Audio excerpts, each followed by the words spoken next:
ब्रह्मसूत्रम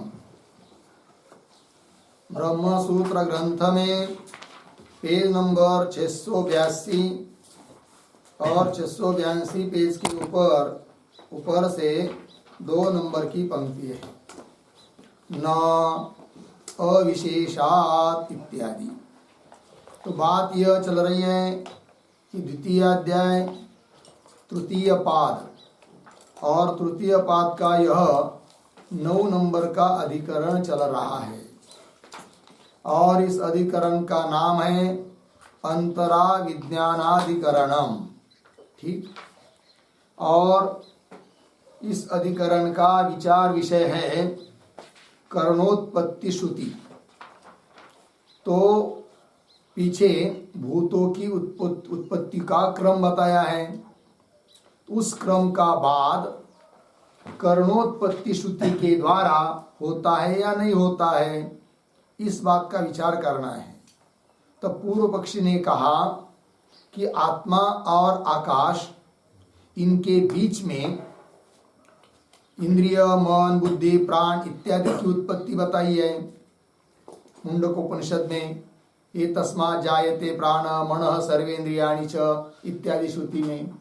अतः करणोत्पत्ति का जो क्रम है उससे विरोध हो जाता है भूतोत्पत्ति क्रम का, अर्थात भूतोत्पत्ति क्रम का बाद हो जाता है, ऐसा कहा पूर्व पक्षी ने। उसका उत्तर अब सिद्धांती दे रहे हैं सूत्र के माध्यम से। तो फिर न अविशेषात इस सूत्र का ही अंश है, उत्तर के रूप में सूत्र का अंश है।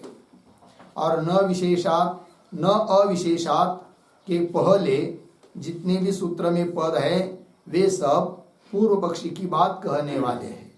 अतः ये जो 15 नंबर का सूत्र है उसमें कुछ अंश से पूर्व पक्षी की शंका है और अंतिम न अविशेषात इससे सिद्धांतियों का उत्तर है। तो सूत्र का उच्चारण और उसका अर्थ पहले कर लेते हैं, फिर उसका भाष्य जो आगे का है उसका विचार करेंगे। तो सूत्र है अंतरा विज्ञान मनसी क्रमेण तल्लिंगादिति चेन्ना विशेषात्। अंतरा विज्ञान मनसी क्रमेण तल्लिंगादिति चेन्ना विशेषात्। ठीक। तो चलिए, तो सूत्र का अर्थ लिख लेते हम लोग। तो सूत्रावतरणम बराबर पूर्वोक्त भूतोत्पत्ति प्रलय क्रमस्य, पूर्वोक्त भूतोत्पत्ति प्रलय क्रमस्य, प्रलय क्रमस्य आगे करण सृष्ट्या बाधम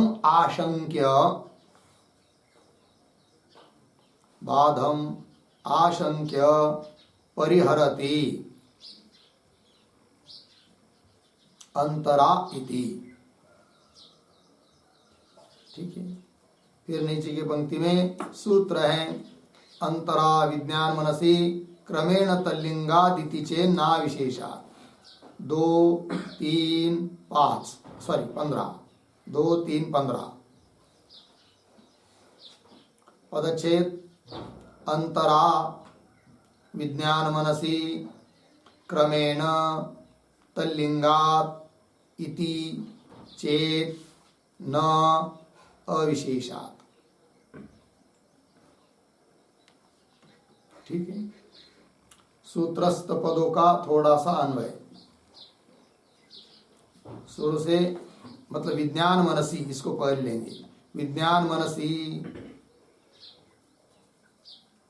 पीछे अंतरा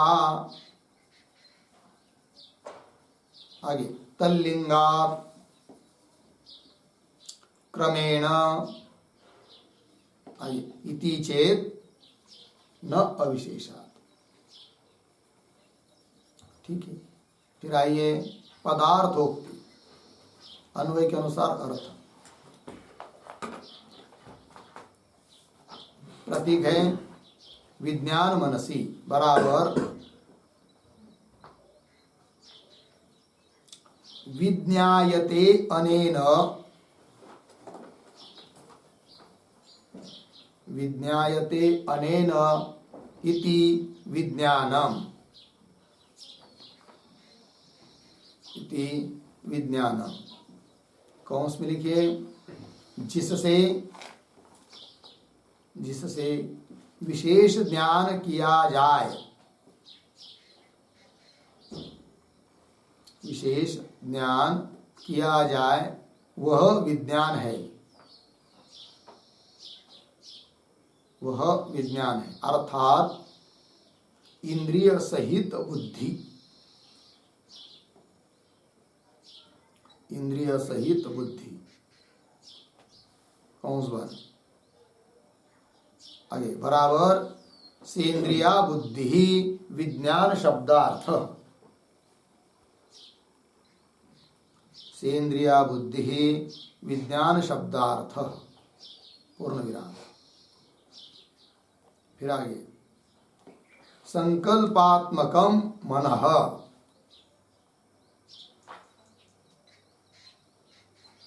संकल्पात्मकम मनः पूर्ण विराम। आगे ते विज्ञान मनसी, ते विज्ञान मनसी। कौंस में बुद्धि इंद्रिय संशयात्मक अंतःकरणानि, बुद्धि इंद्रिय संशयात्मक अंतःकरणानि कौंस बन पूर्ण विराम। आगे प्रतीक अंतरा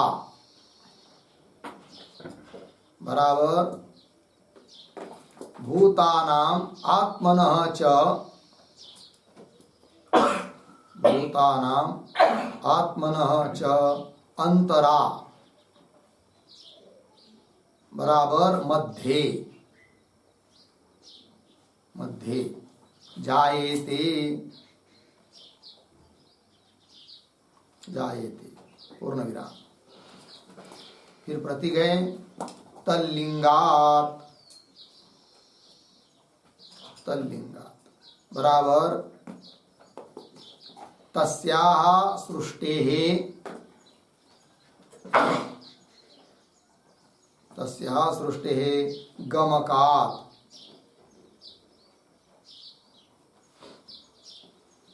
पूर्ण विराम। उद्धरण चिन्ह में एतस्मात् जायते प्राणः, एतस्मात् जायते प्राणः उद्धरण चिन्ह पर इत्यादि वाक्यात्, इत्यादि वाक्यात् अनुक्रम्यन्ते, अनुक्रम्यन्ते पूर्ण विराम। फिर प्रतीक है क्रमेण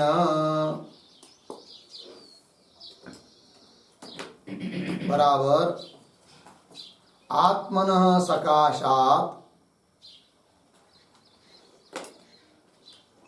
आत्मनः सकाशात्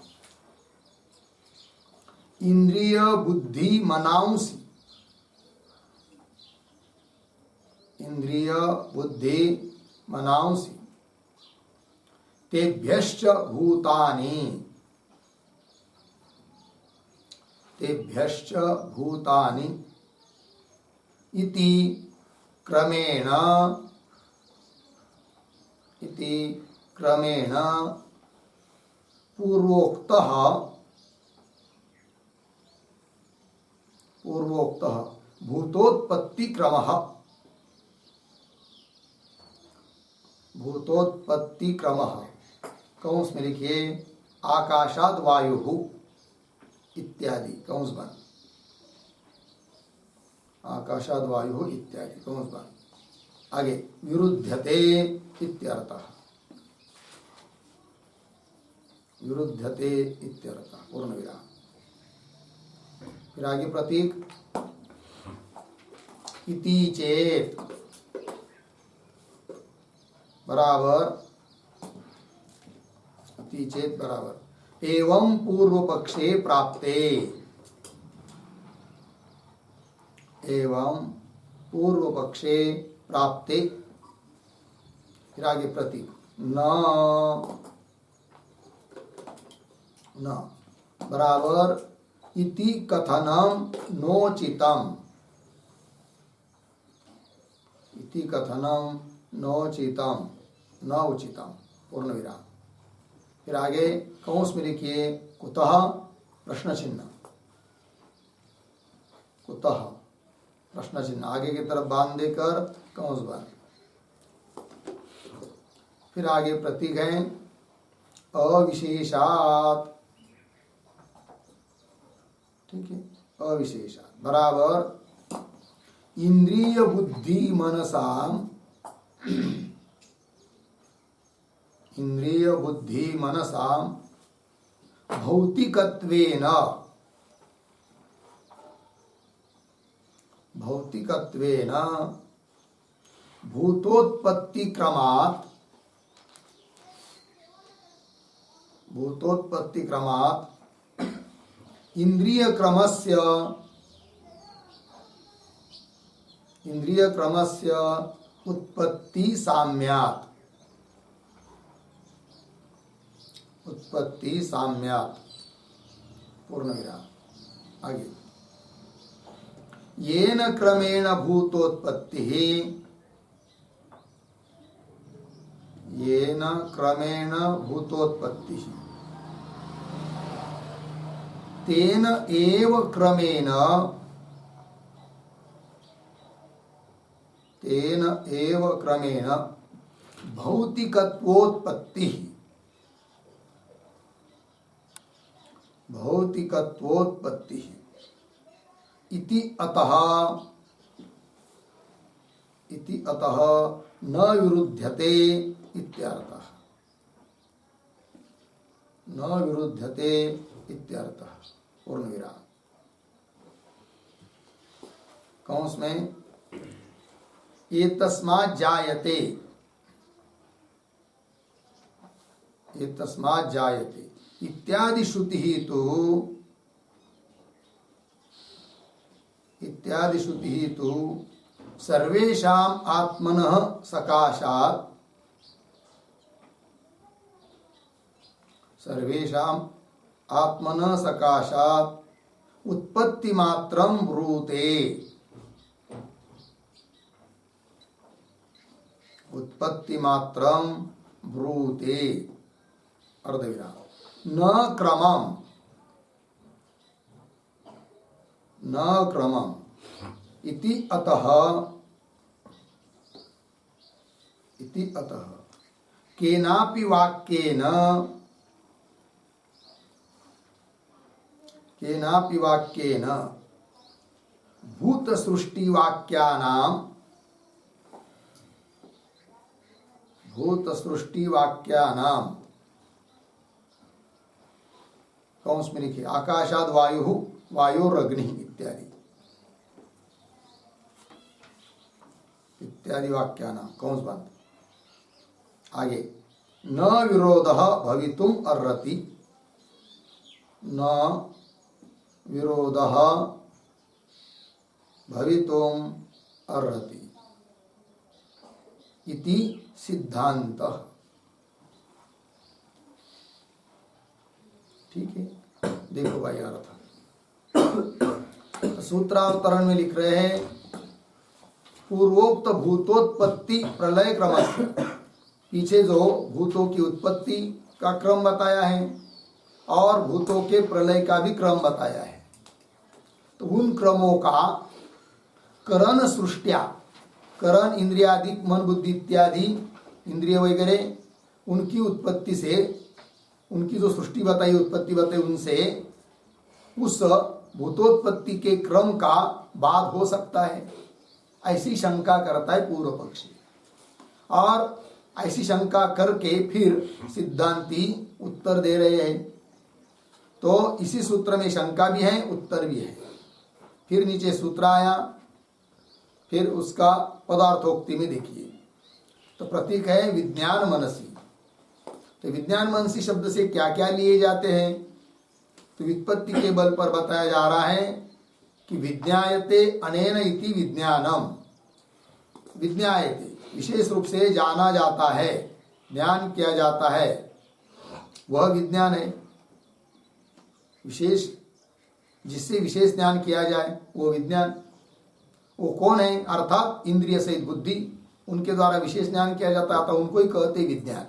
तात्पर्य विज्ञान शब्द से इंद्रिय सहित बुद्धि, ये विज्ञान शब्द का अर्थ है। फिर मन क्या है? विज्ञान मनसी। तो मन क्या? संकल्पात्मक मन, जो संकल्प विकल्प करता है वो मन है। तो इंद्रिय, बुद्धि, मन, ये सब आ गए, इन सबको कहते विज्ञान मनसी। तो वही कह रहे थे विज्ञान मनसी, अर्थात बुद्धि, इंद्रिय और संशयात्मक अंतःकरण अर्थात मन, ये सब आ गए विज्ञान मनसी शब्द के अंतर्गत। फिर क्या कह रहे हैं उनके बारे में? तो बोल रहे अंतरा। अंतरा शब्द का अर्थ होता है मध्य, बीच में। तो किसके बीच में उनका पाठ हुआ है? इंद्रिय, मन, बुद्धि आदियों का। तब वो कह रहे हैं आगे, भूतानाम आत्मन च अंतरा मध्य जायते। भूत, पंचमहाभूत, आकाश वगैरह और आत्मा, इन दोनों के मध्य में उनका पाठ मिलता है। उत्पत्ति बताई है। फिर आगे तल्लिंगात, ये प्रतीक है। तल्लिंगात मतलब उन बुद्धि, मन, इंद्रिय इत्यादि को की सृष्टि का बोधक चिन्ह है, वाक्य है, तल्लिंग है। कौन है वो वाक्य? तो बता रहे ये तस्मात् जायते प्राण इत्यादि श्रुति वाक्य है। इत्यादि वाक्यात अनुक्रम्यन्ते, उनका अनुक्रम बताया है, उत्पत्ति बताई है। तो ये तस्मात् जायते, ये तस्मात् आत्मा से प्राण उत्पन्न होता है इत्यादि। फिर प्राण से सब आगे बताया, मन, इंद्रिय वगैरह, फिर आकाश वगैरह बताया। तो इसका मतलब क्या हो रहा है कि ये जो क्रम बताया है, कर्णों के उत्पत्ति का क्रम, उसके द्वारा बाद होगा भूतों के उत्पत्ति के क्रम का। तात्पर्य परमात्मा से सीधा पहले आकाश उत्पन्न होता है, ऐसा नहीं मानना चाहिए, ये पूर्व पक्षी का अभिप्राय है। फिर क्या मानना चाहिए? तो उस परमात्मा से सबसे पहले प्राण, इंद्रिय, मन, बुद्धि ये सब उत्पन्न हुए, फिर आकाश आदि का नंबर आता है, ऐसा मानना चाहिए। अर्थात कर्ण उत्पत्ति के माध्यम से बाद हो रहा है किसका? भूतों के उत्पत्ति के क्रम का, ये पूर्व पक्षी बोल रहा है।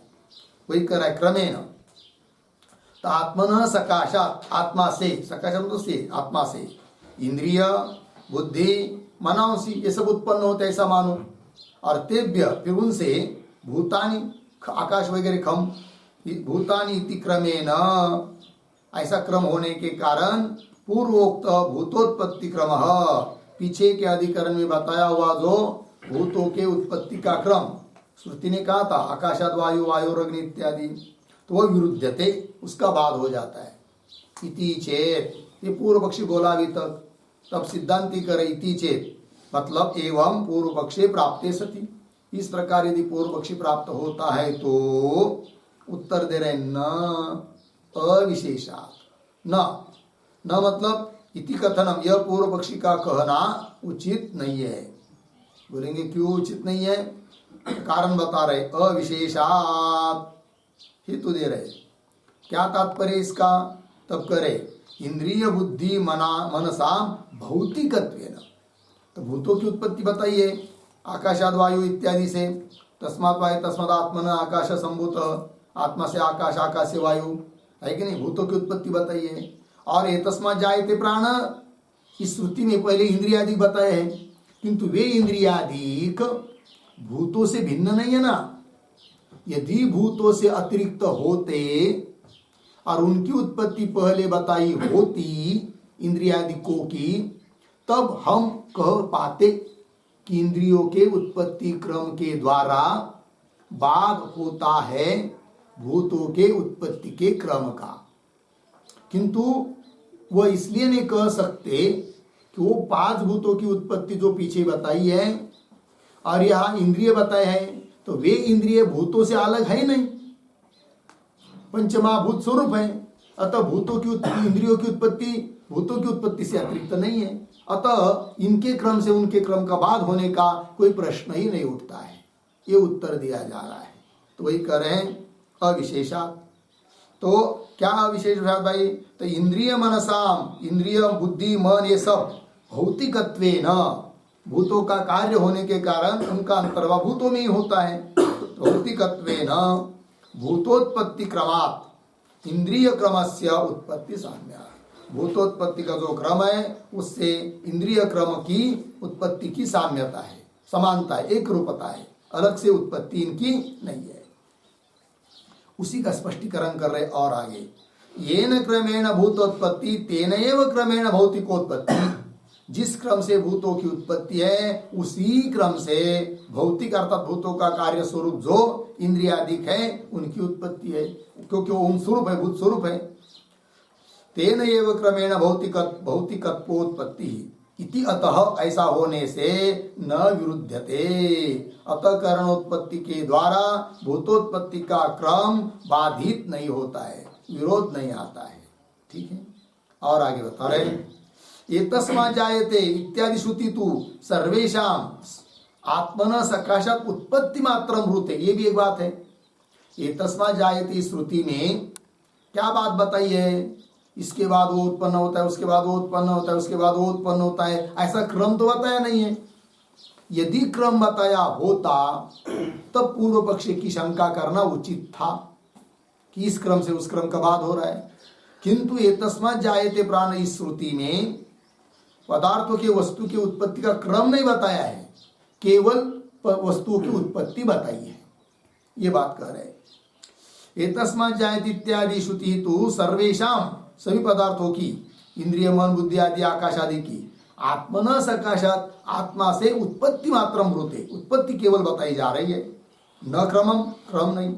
इत्यतः ऐसा होने के कारण केन अपि वाक्येन, किसी भी वाक्य के द्वारा भूत सृष्टि वाक्यानाम, भूतों की सृष्टि बताने वाले जो श्रुति वाक्य है, जैसे कि आकाशाद वायु वायु अग्नि इत्यादि, उन वाक्यों का विरोध नहीं है, बाध नहीं है। न विरोध भवितुम अर्हति, विरोध भवितुम न अर्हति, विरोध नहीं हो सकता है। इति सिद्धांत, ये सिद्धांति ने अपनी बात बता दी। हो गया जी। चलिए अब भाष्य में, इति चेत न अविशेषात्, कैसे? आगे, यदि तावत् भौतिकानि करणानि ततः भूतोत्पत्ति प्रलयाभ्याम एव येषाम् उत्पत्ति प्रलयौ भवतः इति न एतयोः क्रमांतरम मृग्यम। ठीक है जी। ये जो पंक्ति चालू हो रही है ना, यदि इत्यादि, उस यदि के पूर्व में एक छोटा वाक्य लिखते हैं अवतरण के रूप में लिखेंगे, किम करणानाम, किम करणानाम भौतिकत्वम,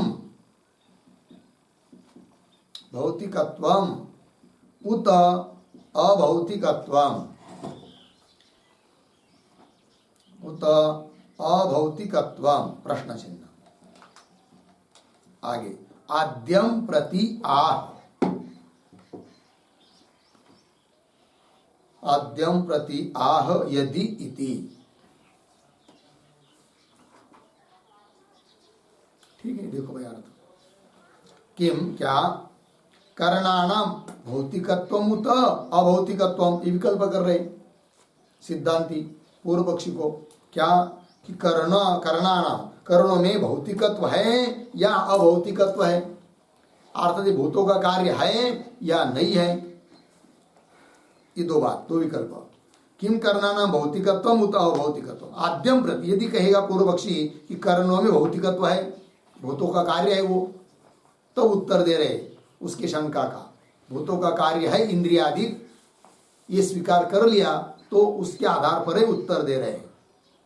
यदि तावत भौतिकानि करणानि, सिद्धांति बोल रहे पूर्व पक्षी को, यदि तावत करणानि भौतिकानि, करण इंद्रियादि क्या है, भौतिक है, भूतों का कार्य है, तब क्या, ततः भूतोत्पत्ति प्रलयाभ्याम एव, तब तो भूतों की उत्पत्ति और भूतों का प्रलय जो है उन्हीं के अंतर्गत आ जाएगा भौतिक ऐसे करणों की उत्पत्ति का क्रम। अर्थात अतिरिक्त भूतों की उत्पत्ति हुई या क्या करणों की उत्पत्ति हुई है ऐसे मानने की जरूरत ही नहीं है, क्योंकि करणों का अंतर्भाव किसमें हो रहा है? भूतों में हो रहा है, क्योंकि वो भौतिक है, भूतों का कार्य है ये बात। यदि तावत् भौतिकानि करणानि ततः भूतोत्पत्ति प्रलयाभ्याम, फिर उससे ही भूत की उत्पत्ति और प्रलय के द्वारा ही एव येषाम येषाम पंक्ति देखिए, ततः भूतोत्पत्ति प्रलयाभ्याम एव येषाम उत्पत्ति प्रलयौ भवतः। येषाम येषाम करणानाम, ठीक है ना। तो भूतोत्पत्ति प्रलय, भूतों की उत्पत्ति और प्रलय के द्वारा ही इनका भी उत्पत्ति और प्रलय हो जाएगा। इनका येषाम येषाम करणानाम, करणों के उत्पत्ति प्रलय हो, करण के भी उत्पत्ति प्रलय उसी से हो जाएंगे। इति ऐसा होने के कारण न एतयोः क्रमांतरम मृग्यम, इति एतयोः क्रमांतरम न मृग्यम। यदि ऐसी बात है तो एतयोः एतयोः, हाँ एतयोः सेंद्रिय मन बुद्धियो हो, सेंद्रिय बुद्धि मनसो हो, अर्थात इंद्रिय सहित बुद्धि और मन। एक तरफ इंद्रिय सहित बुद्धि, दूसरा हुआ मन, इसलिए द्विवचन। तो एतयोः बुद्धि मन, इंद्रिय सहित मन बुद्धि का कोई स्वतंत्र क्रम है यह खोजने की जरूरत नहीं है। न मृग्यम, ये उनका अन्वेषण करने की जरूरत नहीं है। इति एतयोः क्रमांतरम न मृग्यम न अन्वेषणीयम, उनका स्वतंत्र रूप से अन्वेषण खोज करने की जरूरत नहीं है, क्योंकि भूत का कार्य, भूतों का कार्य है, तो भूतों की उत्पत्ति इसके बराबर ही उसकी उत्पत्ति है। भूत की उत्पत्ति उनकी उत्पत्ति है, क्योंकि भूतों से अतिरिक्त वो है नहीं है, भूतों का ही कार्य होने से यह बात। तब इनकी उत्पत्ति के द्वारा उनका बाद होगा यह कहने की जरूरत ही नहीं, क्योंकि इनके अतिरिक्त उत्पत्ति का क्रम है नहीं, ये बात। आगे चलिए, भवती च भौतिकत्वे लिंगम करणानाम, ये जो पंक्ति है भवती इत्यादि, उसके पूर्व में एक वाक्य लिखिए, छोटा सा अवतरण। द्वितीयं दूषयति, द्वितीयं दूषयति भवती च इति, द्वितीयं दूषयति। दूसरा विकल्प, दो विकल्प किए थे, क्या ये करण भौतिक है या अभौतिक है? यदि भौतिक है तो उनकी अलग उत्पत्ति खोजने की जरूरत नहीं है। अब कहेगा भौतिक नहीं है, अभौतिक है, तो वो भी नहीं कह सकता है पूर्व पक्षी। क्यों? कि वो भौतिक है, इस बात की सिद्धि के लिए हेतु मिल जाते हैं। अतः अभौतिक है ये कह नहीं पाएगा पूर्व पक्षी।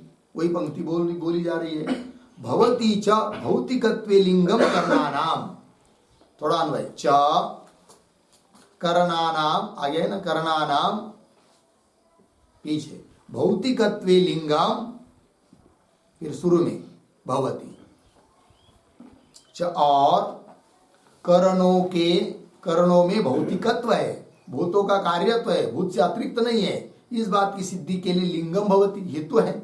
अतः भौतिक तो मानना ही पड़ेगा आपको, अभौतिक कह नहीं पाओगे इंद्रियादिकों को, मन बुद्धि आदि को। अच्छा बोलेंगे कौन लिंग है, कौन हेतु है? करणों को भौतिकत्व सिद्ध करने के लिए लिंग कौन है? तो बता रहे, श्रुति प्रमाण दे रहे हैं। अन्नमयम ही सौम्य मन अर्धविराम, आपोमय प्राण अर्धविराम, तेजोमयी वाक् इत्येवं जातीयकम, ये इत्यादि स्वरूप लिंग है, श्रुति प्रमाण है। तो क्या?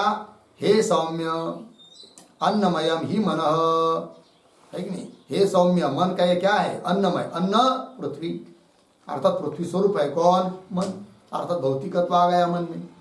अच्छा, और आपोमय प्राण, ये सब प्राण क्या है? आपोमय, जलमय है, जल तो भूत है, अतः प्राण भी भौतिक हो गए।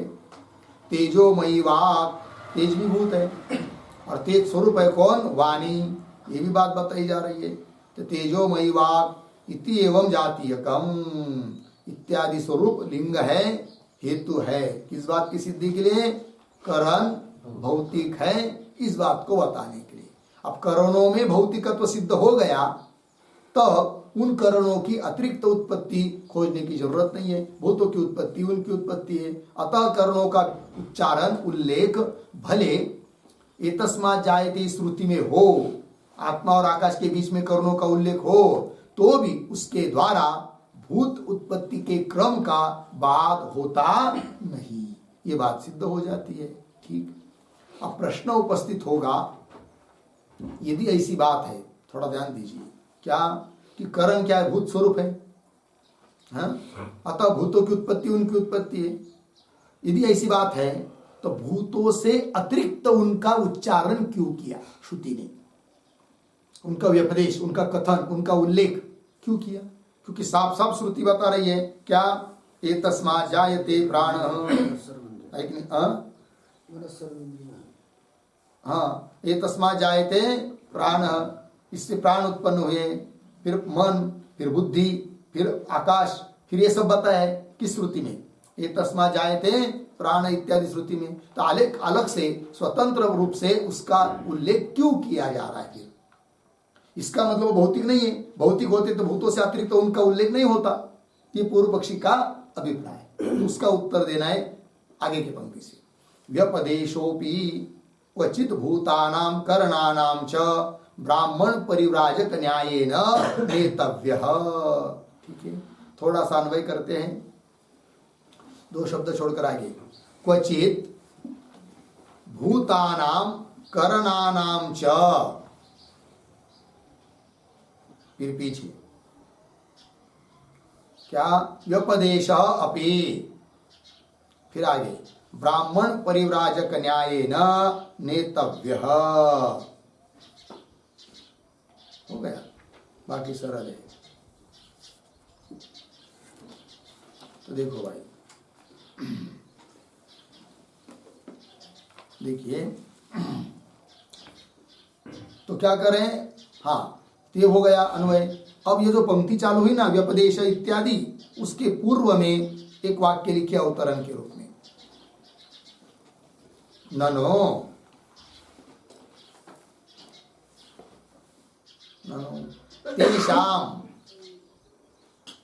तेषां करणानां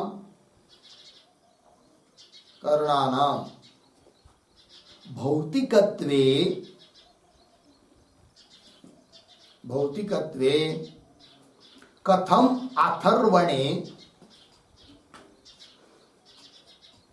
कथम अथर्वणे कौंस में लिखिए, एतस्मात् जायते इत्यादि मुंडकोपनिषदि,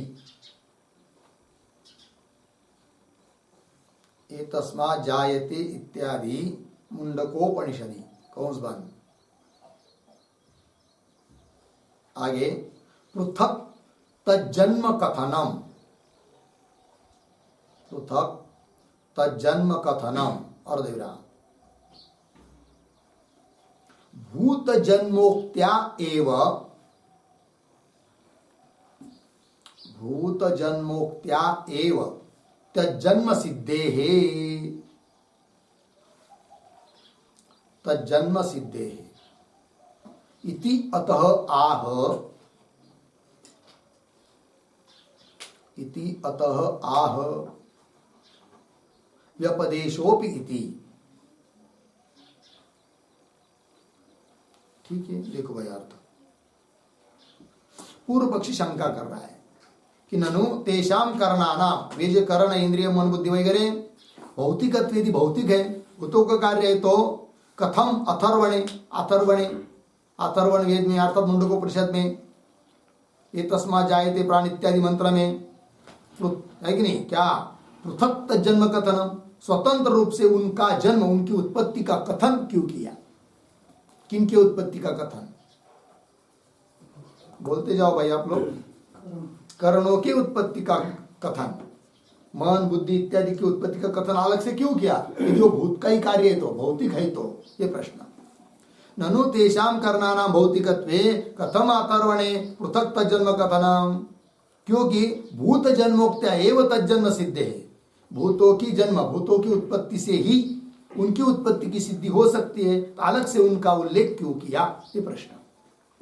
तो उसका उत्तर दे रहे हैं व्यपदेशोपि इत्यादि पंक्ति से, ठीक है ना। तो अलग से उल्लेख किया है, ये तस्मात् जायते प्राणः मनः सर्वेन्द्रियाणि च, है कि नहीं। उस आत्मा से प्राण मन सभी इंद्रिया उत्पन्न होती बताया।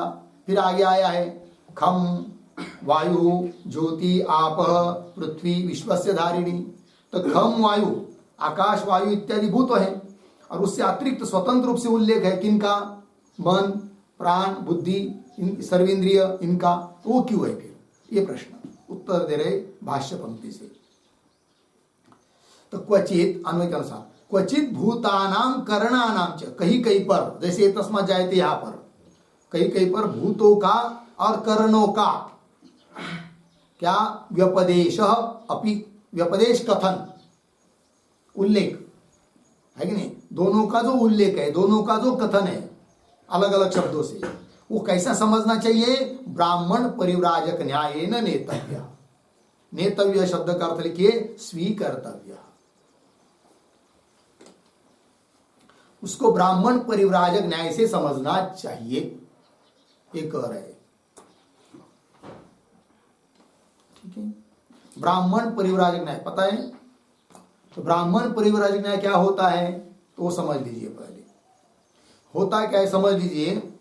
बहुत सारे ब्राह्मण हैं, 20-25, ठीक। उनमें से एक दो ब्राह्मणों ने संन्यास लिया है, परिव्राजक बन गए हैं, सन्यासी बन गए हैं। तो सब मिलकर 20-25 है, बाकी की ने संन्यास नहीं लिया, एक दो ब्राह्मण ने संन्यास लिया।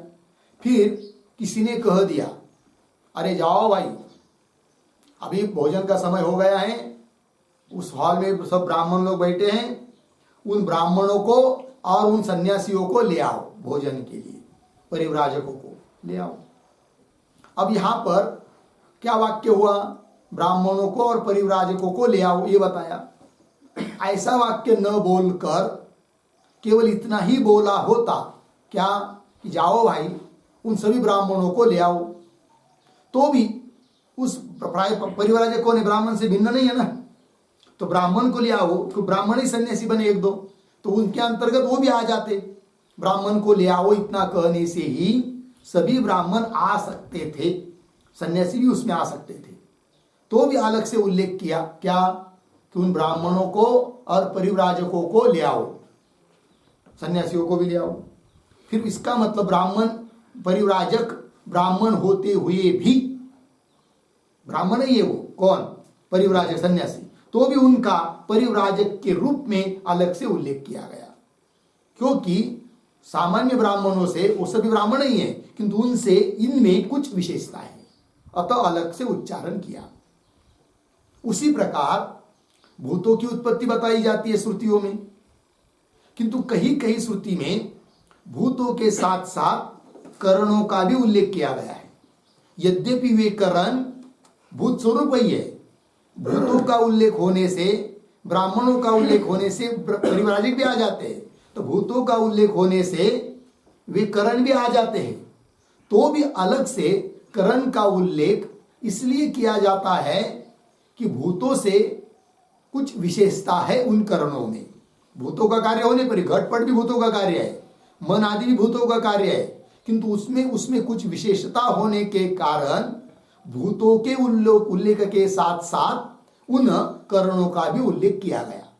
वो किस रीति से समझना चाहिए? ब्राह्मण परिव्राजक न्याय से समझना चाहिए। ये सिद्धांति ने उत्तर दिया। उनका अलग से उल्लेख है करणों का, इसका मतलब वो भूत रूप नहीं है, भौतिक नहीं है, भूतों से अतिरिक्त है, ये समझने की जरूरत नहीं है। परिव्राजकों का, सन्यासियों का अलग से उल्लेख किया, इसका मतलब वो ब्राह्मण नहीं है, ऐसी बात नहीं। ये बात पंक्ति लगी ना? चलिए, तो क्वचित भूतानां करणानां च व्यपदेशः अपि ब्राह्मण परिव्राजक न्यायेन नेतव्य स्वीकर्तव्य।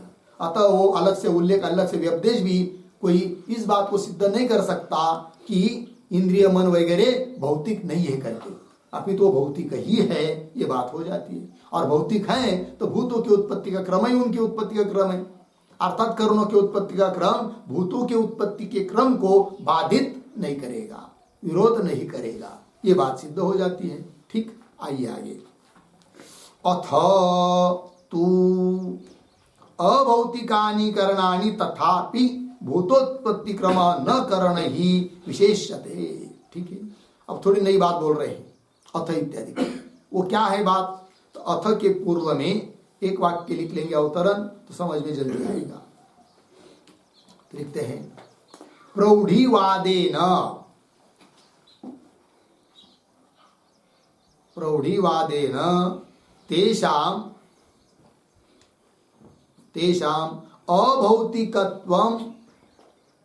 अभौतिकत्वम् उपेत्य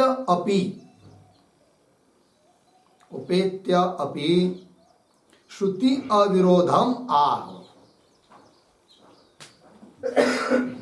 श्रुति अविरोधम आह अथ इति। ठीक है, अर्थ देखिए भाई। प्रौढ़ीवाद है ना, प्रौढ़ीवाद मतलब क्या? सिद्धांतियों को ये बात माननी है कि मन बुद्धि इंद्रिय ये सब भौतिक है करके, तो भी पूर्व पक्षी कहता है ना भौतिक नहीं है, तो उसके अनुसार थोड़ी देर के लिए मान भी लेते हैं तो भी कोई हानि नहीं। ये बात, जो बात स्वीकार नहीं है उसको भी थोड़ी देर के लिए स्वीकार करना, कुछ बात सिद्ध करने के लिए, इसको कहते हैं क्या? प्रौढ़ीवाद। इंद्रिय अभौतिक है मान्य नहीं है सिद्धांतियों को, भौतिक ही है, तो भी थोड़ी देर के लिए मान भी लेंगे अभौतिक है करके, तो भी विरोध नहीं होता है। किसका किससे? कर्णोत्पत्ति के द्वारा, कर्णोत्पत्ति के क्रम से भूतोत्पत्ति के क्रम का विरोध नहीं होता है, ये कही जा रही बात। प्रौढ़ीवादेन तेषां करणानाम अभौतिकत्वम उपेत्य, प्रौढ़ीवाद से उन करणों में अभौतिकत्व स्वीकार कर लेते, उपेत्य स्वीकृत्य, अभौतिकत्व उपेत्यपि स्वीकार करके भी श्रुति अविरोधम आह, उस भूतों की उत्पत्ति बताने वाली श्रुति के साथ कोई विरोध नहीं है, इस बात को बोल रहे हैं अथ इत्यादि पंक्ति से। तो पंक्ति को देखिए, अथ तो अभौतिकानि करणानि, मान लेंगे थोड़ी देर के लिए कि करण कैसे है, अभौतिक है, अभौतिकानि करणानि तथापि, तो भी भूतोत्पत्ति क्रमः न करण ही विशेष्यते, तो भी भूतोत्पत्ति का क्रम करण ही, करण इंद्रिया करणों से न विशिष्यते, अर्थात करणों की उत्पत्ति से पृथक नहीं है, उससे बाद नहीं होता है। यह बात इंद्रियों से पृथक नहीं है। कैसे? वो बता रहे, न करण ही विशेष्यते, कैसे स्पष्ट कर रहे? प्रथमम करणानि उत्पद्यन्ते चरमम भूतानि, ऐसा मान लेंगे, क्या हमको दिक्कत है? पहले कर्णों की उत्पत्ति, उसके बाद चरम, अनंतर बाद में चरम भूतों की उत्पत्ति, एक ऐसा मानेंगे। अथवा क्या? प्रथमम भूतानि उत्पद्यन्ते चरमम करणानि, पहले भूतों की उत्पत्ति मानेंगे बाद में कर्णों की। क्यों? पहले कर्णों की बाद में भूतों की, तो क्या बात हो रहा है? कुछ नहीं, ऐसा मान लेंगे, यह अभिप्राय। प्रथमम वा भूतानि उत्पद्यन्ते चरमम वा करणानि इति। ठीक है, ये जो पंक्ति है ना, इस पर एक वाक्य लिखते हैं, करणानि इति अंतिम तक है ना, एक वाक्य। ठीक ठीक, करणानाम भूतानाम च, करणानाम भूतानाम च पूर्वापरत्वे, पूर्वापरत्वे मानाभावात्, मानाभावात् अर्धविराम न उक्त क्रम भंगः इत्यर्थः, न उक्त भूत क्रम भंगः इत्यर्थः, पूर्ण विराम। आगे एक वाक्य, न च अथर्वण वाक्यम मानम, न च अथर्वण वाक्यम मानम, और दे रहा पाठ मात्रत्वात् इत्यर्थ। पाठ मात्रत्वात् इत्यर्थ। ठीक है, देखो भाई अर्थ। तो करणानाम भूतानाम च, करण और भूत इनमें पूर्वापरत्वे मानाभावात कोई प्रमाण नहीं है। पहले के पहले कोई प्रमाण नहीं है। अतः हम क्या करेंगे, पहले भूतों की उत्पत्ति मानेंगे, बाद में करणों की। क्यों पहले करणों की बाद में भूतों की मानेंगे तो क्या दिक्कत है ये बात। तो इसलिए न उक्त भूत क्रम भंग, ऐसा मानने से पीछे कहा हुआ जो भूतों के उत्पत्ति का क्रम उसका नाश नहीं होता है, अभाव नहीं होता है, बाद नहीं होता है ये बात। फिर कोई कहेगा प्रमाण नहीं, ऐसा कैसे कहा आपने। अथर्वण वाक्यम प्रमाण मानम। अथर्वण वाक्य मतलब कौन वाक्य, ये तस्मात् जायते प्राण, मुंडकोपनिषद का वाक्य, वो प्रमाण है। तब उत्तर दे रहे नहीं नहीं, वो केवल पाठ मात्र है, किंतु ये पहले क्या वो पहले ऐसा क्रम थोड़ी वहां बताया है। केवल बताया कि इनकी इनकी इनकी इनकी इनकी उत्पत्ति होती है करके, वो पाठ मात्र है। ये उत्तर दे रहे, वही दे रहे आगे का वाक्य भाष्य में। अथर्वणे तु समाम्नाय क्रम मात्रम करणानाम भूतानाम च अर्धविराम न तत्र उत्पत्ति क्रम उच्यते। ठीक है, थोड़ा सा शब्दों का अन्वय। अथर्वणे तु, दो शब्द छोड़कर आगे, करणानाम भूतानाम च पीछे समाम्नाय क्रम मात्रम, फिर थोड़ा आगे जाकर तत्र उत्पत्ति क्रमः पीछे न आगे उच्यते, तत्र उत्पत्ति क्रमः न उच्यते। ठीक है, देखो भाई अथर्वणे, अथर्वण वाक्य में तो क्या जी, करणानाम भूतानाम च, करण इंद्रियादिक भूत आकाशादिक, उनका सामनाय क्रम मात्र, सामनाय क्या है, सामनाय नहीं समाम्नाय, समाम्नाय शब्द का अर्थ लिखिए पाठ, समाम्नाय मतलब पाठ।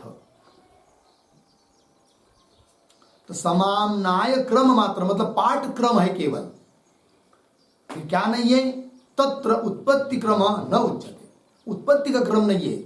इसके बाद वो उत्पन्न हुआ, उसके बाद वो उत्पन्न हुआ, उसके बाद होता, ऐसा थोड़ी है। केवल क्रम बताया है, पाठ क्रम है।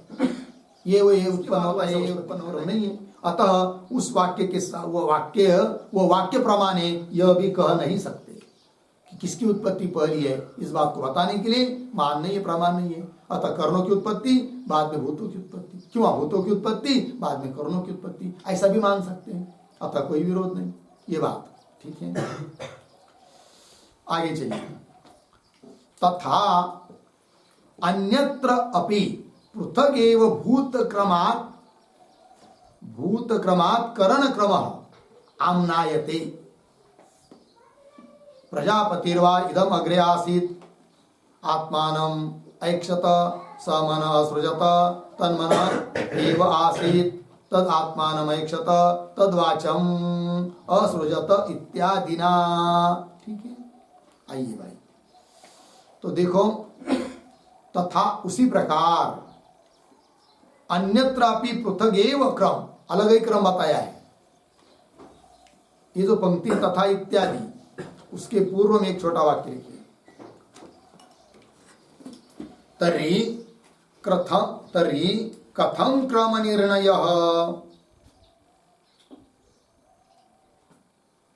तर्हि कथम क्रम निर्णयः अर्धविराम तत्र आह तथा इति, तत्र आह तथा इति। ठीक है जी, चलो भाई। तो फिर क्रम का निर्णय कैसा होगा, तब उत्तर दे रहे, क्या कह रहे हैं, तथा अन्यत्र अपि, है कि नहीं, क्या, हाँ, करण क्रम भूत क्रमात् पृथक एव आम्नायते। थोड़ा सा अन्वय कर लेंगे, तथा दो तीन शब्द छोड़कर तथा अन्यत्रापि, इतना ही भी ले लेंगे, तथा अन्यत्रापि फिर आगे दो शब्द जोड़कर करण क्रम पीछे भूत क्रमात् पीछे भू पृथक एव आगे आम्नायते तथा उसी प्रकार अन्यत्र अन्य जगह भी करण का क्रम भूत के क्रम से पृथक एव स्वतंत्र ही आम्नायते कहा जाता है, पठ्यते स्वतंत्र ही क्रम बताया है। ठीक है, तो बोलेंगे कैसा क्या आप कहा बताया, जरा प्रमाण तो दे दो। तब करे प्रजापतिर्वा इदम अग्रे आसीत् स आत्मानमैक्षत स मन असृजत तन्मन एव आसीत् तदा आत्मानमैक्षत तद्वाचम असृजत इत्यादि। ठीक है, ये जो श्रुति है उसके शुरू के 2-4 शब्दों का अन्वय अग्रे, उसके पीछे इदम, फिर और पीछे प्रजापति वा, फिर आगे आसीत, आगे सरल है। अग्रे, अग्रे मतलब क्या, तो लिखिए अग्रे शब्द का अर्थ अग्रे बराबर उत्पत्तेः प्राक्, उत्पत्तेः प्राक्, फिर प्रतीक इदम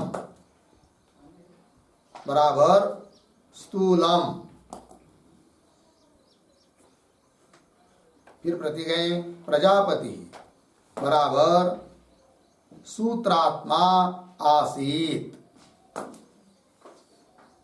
सूत्रात्मा आसीत पूर्ण विराम। अत्र सूक्ष्म भूतात्मक प्रजापति सर्गः प्रथमः,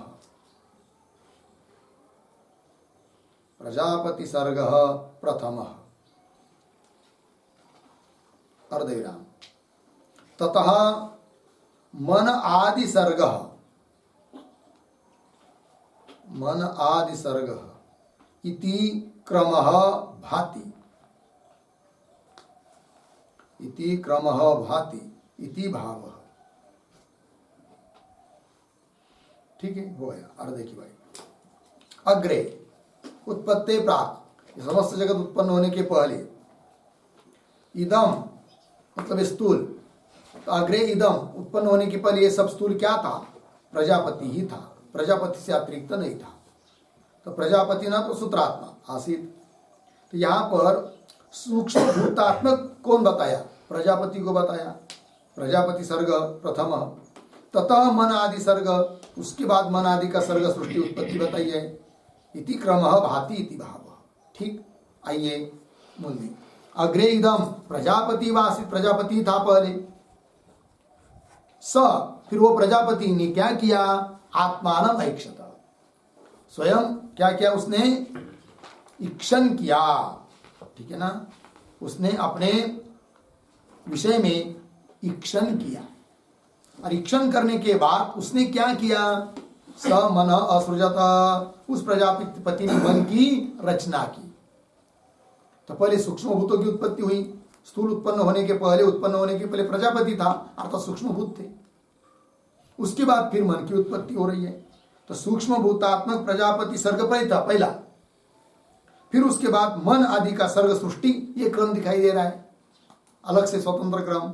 ठीक, तो स मन असृजत, वो मन की रचना की, फिर वह मन रूप ही था, तन मन एव आसित, वो मन रूप था, फिर उसने क्या किया, तदा आत्मानं ऐक्षत, उसने अपने विषय में पुनः इक्षण किया, और इक्षण करके फिर तद्वाचम असृजत, उसने वाणी की उत्पत्ति की।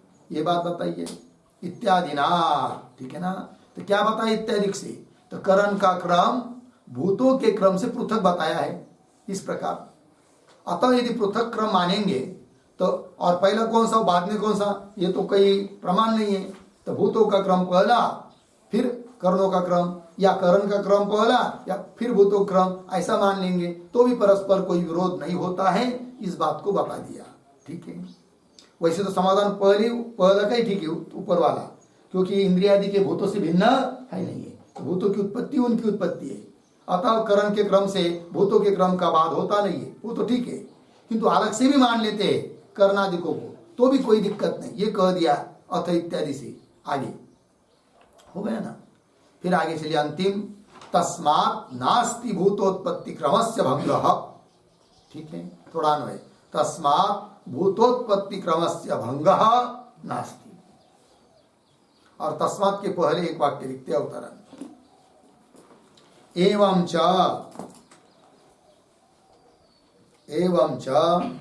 भूतकरणोत्पत्ति श्रुत्योः भूतकरणोत्पत्ति श्रुत्योः अविरोधात्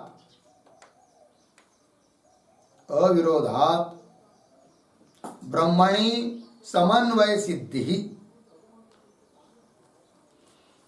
ब्रह्मणि समन्वय सिद्धि इति सिद्धांत फलम निगमयति,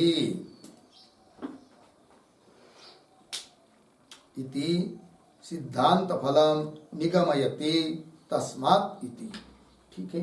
अर्थ देखिए, एवं इस प्रकार भूतकरणोत्पत्ति श्रुत्यो, भूत की उत्पत्ति करण की उत्पत्ति, भूत की उत्पत्ति बताने वाली श्रुति और करणों की उत्पत्ति बताने वाली श्रुति, उन श्रुतियों में अविरोधात् कोई विरोध न होने के कारण ब्रह्मणि समन्वय सिद्धि, ब्रह्म में सभी श्रुतियों का समन्वय हो जाता है, क्योंकि श्रुतियों में विरोध नहीं है, श्रुति प्रमाण है, अतः उन श्रुतियों ने बताया हुआ जो ब्रह्म समन्वय वो ठीक ही है, तो ब्रह्म समन्वय की सिद्धि होती है।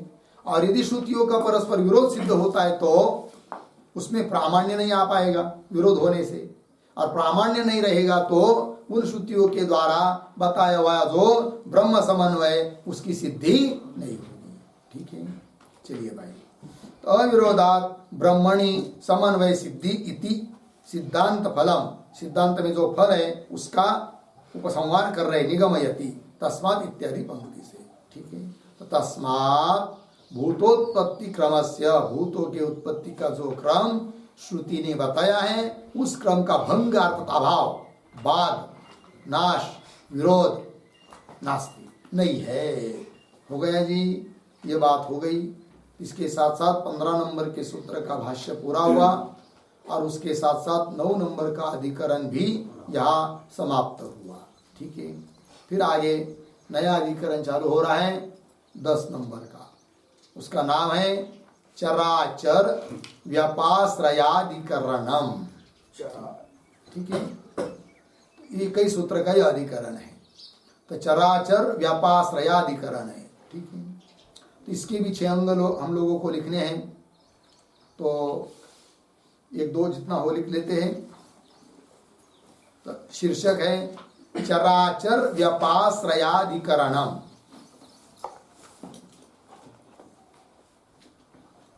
16 नंबर का सूत्र एक ही सूत्र है। नीचे कंस में लिखते हैं ब्रैकेट में, जीवस्य जन्म मरण राहित्याधिकरणम, जन्म मरण राहित्याधिकरणम, पूर्ण विराम, कंस बंद। नीचे की पंक्ति में दूसरे कंस में ब्रैकेट में लिखेंगे थोड़ा सा 1-2-3 वाक्य, अस्मिन्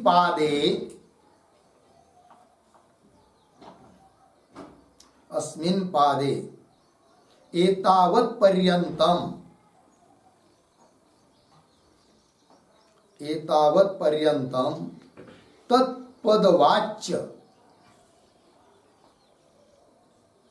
तत्पदवाच्य कारण निर्णयाय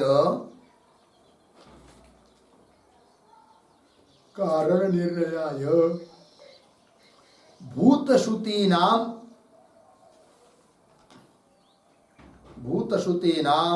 विरोधः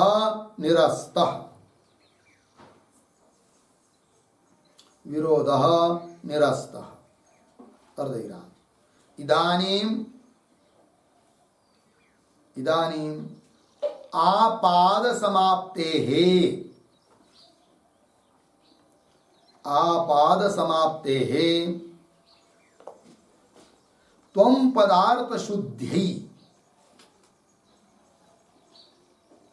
त्वं पदार्थ शुद्ध्यै कौंस में लिखिए त्वं पद के अर्थ का शोधन के लिए त्वं पद के अर्थ का शोधन के लिए कौंस बन आगे जीवश्रुति नाम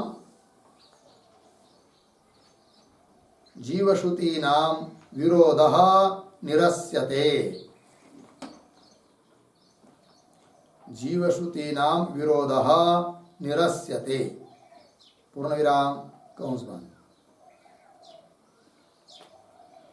अर्धिक अस्मिन् पादे एतावत् पर्यंतम ये जो पाद है ना दूसरे अध्याय का ये तीसरा पाद तो अभी तक इस पाद के 9 अधिकरण समाप्त हुए फिर 10वें अधिकरण के लिए आरंभ हो रहा है तो और इसके अधिकरण है 8 10 यहां से लेकर तो 9 अधिकरण तक जो बात हुई 9 अधिकरणों में वो कौन बात हुई उसको बता रहे फिर और आगे 8 अधिकरणों में कौन बात होने वाली है उसको भी बता रहे अस्मिन् पादे इस पाद में एतावत् पर्यंतम 9 अधिकरणों के माध्यम से क्या बताया तत्पद वाच्य तत्वमसि इस महावाक्य में जो पहला पद है तत् उस तत्पद का वाच्यार्थ जो ईश्वर परमात्मा सोपाधिक ब्रह्म वही जगत का कारण है इस बात की सिद्धि के लिए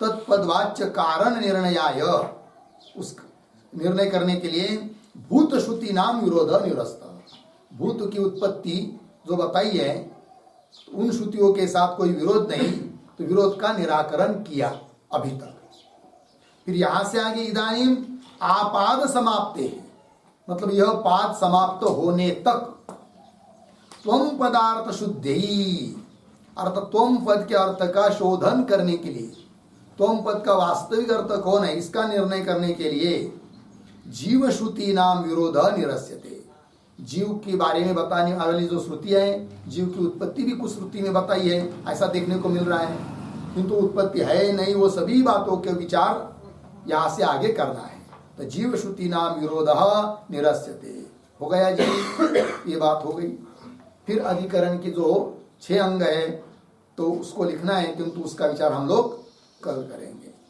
ओम पूर्णमदः पूर्णमिदं पूर्णात् पूर्णमुदच्यते पूर्णस्य पूर्णमादाय पूर्णमेवावशिष्यते ओम शांति शांति शांति।